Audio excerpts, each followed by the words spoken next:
अस्सलाम वालेकुम रहमतुल्लाहि व बरकातुहू। आज हम देखेंगे कि लॉन्ग वॉवेल आई क्या होता है। ई की साउंड कब कब आई की तरह हो जाती है। सबसे पहले हम देखेंगे ओपन सिलेबल रूल। दूसरे नंबर पर देखेंगे मैजिक ई रूल। आई जी एच भी आई की तरह साउंड करता है, कब करता है वो देखेंगे। आई ई भी आई की तरह साउंड करता है और वाई भी आई की तरह साउंड करता है। तो चलें एक डिटेल वीडियो के लिए देखते हैं एग्जाम्पल्स के साथ। लॉन्ग वॉइल आई, पहला रूल देखते हैं। अपनी पिछली दो वीडियो में ए और ई की बता चुकी हूँ। ओपन सेलेबल रूल क्या होता है ये आइए एग्जाम्पल से समझते हैं। अगर ये लिखा है आई ठम, तो हम इसको इसके सेलेबल्स में ब्रेक करेंगे। इसमें क्या क्या सेलेबल्स बनेंगे। सेलेबल वो होता है जहाँ पे आप स्पेलिंग को ब्रेक कर सकते हैं। हम इसको आई पे रोक सकते हैं और ठम पे रोक सकते हैं। आई ठम इसी तरह ब्रेक करेंगे ना इसे। तो अगर जो पहला सिलेबल है, ये पहला सिलेबल, ये दूसरा सिलेबल, आई जो है इसके आगे दूसरा कोई कॉन्सोनेंट नहीं है। The first syllable is ending with vial. तो इस वाले वॉयल का हम इसके नाम से पढ़ेंगे। इसे ई ठम नहीं पढ़ेंगे बल्कि आई ठम पढ़ेंगे। इसी तरह आई खन, ये पहला सिलेबल, ये दूसरा सिलेबल। अब दोबारा से आई के आगे अगर हम इसे सिलेबल में तोड़े तो आगे इसकी कोई कॉन्सोनेंट नहीं है, तो हमको इसको ई खन नहीं पढ़ना होगा, आई खन पढ़ना होगा। Same goes with the idea. Idea we can not read it id ear. Id ear अगर आप इसको इस तरह तोड़ें आई डी इड ईयर, तो ये क्या वर्ड बन रहा है? नहीं बन रहा। तो सही ब्रेकिंग क्या होगी स्पेलिंग की? पहली होगी आई पे और दूसरी होगी डिया पे। अगेन आई के बाद क्योंकि सेलेबल, फर्स्ट सेलेबल के बाद जो है कोई वॉयल नहीं है, एंड हो रहा है सेलेबल वॉयल पे, तो आप इस वॉयल का नाम पढ़ेंगे जो कि है आई। आई डिया। सही। तो ये था ओपन सेलेबल रूल, जब हम ई को उसके नाम यानी आई से पढ़ते हैं। सेकेंड रूल क्या है? मैजिक ई रूल। इससे पहली वीडियोस में भी मैजिक ई के बारे में बात हुई है, अभी हम फिर से देखते हैं। The word is rib.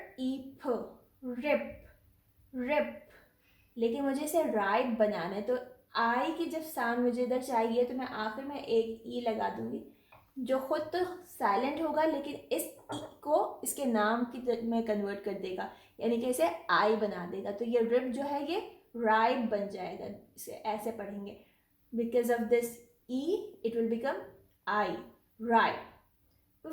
Year फिर, ईयर फिर, अगर मैं इसमें एक मैजिक ई लगा दूंगी तब ये वर्ड सही बनेगा और ये बन जाएगा fire. The word is fip. Fip. If I want to give the name to this letter, I will put a magic E in the end and it will become pi. Because of this magic E, the vowel sound E will turn into I. Pip. But because of magic E, it will be pipe. I. Lick. Let's put a magic E here and it will be I. Because of this magic E, it will be I. Like.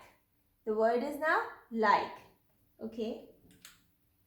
Number 3 पे ये तीन letters आई G H E ग ह, अगर ये तीनों साथ हों तो ये भी आई की तरह साउंड करते हैं। लॉन्ग वॉवेल, इस ऊपर लगे हुए डैश का मतलब है कि इसे हम आई पढ़ेंगे, ठीक है।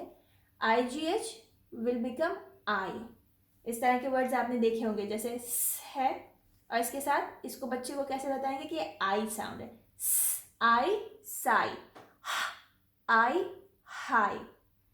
आई जी एच या तो अपने पे ही एंड होता है या मोस्टली टी पे एंड होता है, जैसे इन लाइट, माइट। मैं लिंक दूंगी डिस्क्रिप्शन बॉक्स में, इसके ऊपर मैंने एक शॉर्ट वीडियो बनाई है दूसरे चैनल पे, आप उसको ज़रूर देखिएगा। Light, might, height, fried, delight, so many words they have I G H and they are ending with ठ। ओके, या तो ये आई जी एच पे एंड होगा या आई जी एच के बाद बस एक ठ साउंड आ सकती है। नंबर 4 के ऊपर है आई ई। अगर आई ई साथ में आता है तो भी वो आई साउंड करता है। लॉन्ग वॉवेल की साउंड है I. I E will sound like I. जैसे कि इन ठ आई ठाई, ड आई डाई, फ्रा आई फ्राई, ड fried fried, l I lie. Okay, IE also sound as I. On number 5 we have Y. Y भी कुछ जगहों पे I की तरह साउंड करता है. Y कभी E की तरह भी साउंड करता है और Y कभी I की तरह भी साउंड करता है. जैसे कि यहाँ पे ब I buy. Okay, this Y is sounding like I here. B I buy, I my, cra I cry, fra I fry. बहुत दफ़ा हम Y को छठा वावल भी तसव्वुर करते हैं क्योंकि कभी कभी ये E की तरह भी साउंड करता है और कभी कभी ये I की तरह भी साउंड करता है, जैसे इन वर्ड्स में और ऐसे बहुत से दूसरे वर्ड्स. तो ये थी आज की वीडियो लॉन्ग वावल I के बारे में. उम्मीद है आपको समझ आई होगी, पसंद आई होगी. चैनल को सब्सक्राइब कीजिए, अगर पसंद आया है तो लाइक कीजिए. फिर इंशाल्लाह मिलते हैं एक और वीडियो में. तब तक के लिए अल्लाह हाफ़िज़, फ़ी अमान अल्लाह.